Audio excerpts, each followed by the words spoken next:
Now, on to the awards.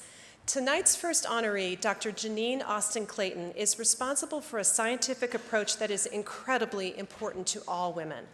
Dr. Clayton is leading the NIH's Policy Change Initiative, which requires scientists to account for sex and gender in research. Although heart disease is the #1 killer of women, scientific findings have historically focused on men. Dr. Clayton is a renowned ophthalmologist who has served as Deputy Clinical Director of the National Eye Institute. In her research, Dr. Clayton found a connection between ocular surface disease and premature ovarian failure in young women. This discovery set the stage for her commitment to rigorous exploration of the role of sex and gender in health. In 2012, Dr. Clayton was named Associate Director for Research on Women's Health and Director of the Office of Research on Women's Health at the NIH. Since taking these national posts, Dr. Clayton has addressed gaps in scientific knowledge of women's health across their lifespan and strengthened NIH support for research about female diseases and conditions.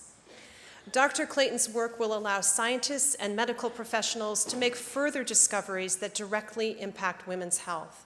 And thanks to her, women's medical needs will be explored as thoroughly as those of men. Yeah.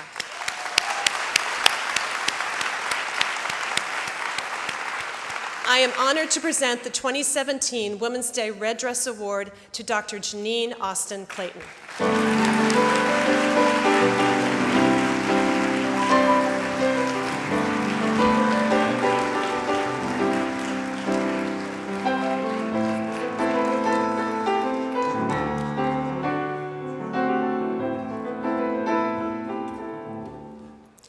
Thank you all very much.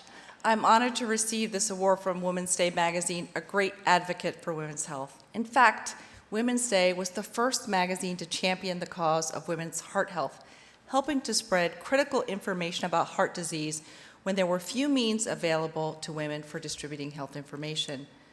Women's Day continues to show its leadership in the area of women's health, and it is wonderful to know that those who manage the publication today recognize the importance of sex as a key biological factor that must be considered at every stage of research, from the preclinical studies and beyond.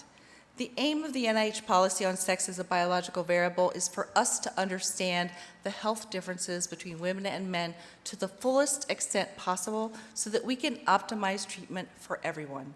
Sex matters in health, way beyond reproductive matters, and nowhere is that more true than in heart health.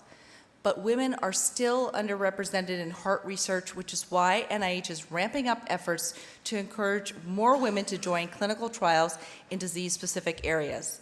I accept this award on behalf of NIH, its partners and supporters, and most of all, on behalf of all the women who have and continue to take time out of their busy lives to participate in NIH research studies. For without them, we could not do our work. Women's health is the foundation of the nation's health, and for any structure to stand, it needs the strongest foundation possible. For that reason, I call on everyone here, whether a woman or not, to take up the cause of women's health, if nothing more than to help spread the word about important information, such as heart disease being the #1 killer of women, and to encourage our mothers, our grandmothers, our aunts, our wives, our sisters, our daughters, and our friends to not take their own health lightly and to be persistent when they know something is not right with their own body. And of course, to encourage more women to participate in research. We really do need all hands on deck to improve women's health and thereby improve the nation's health. Thank you, Women's Day, for your exceptional work in women's health.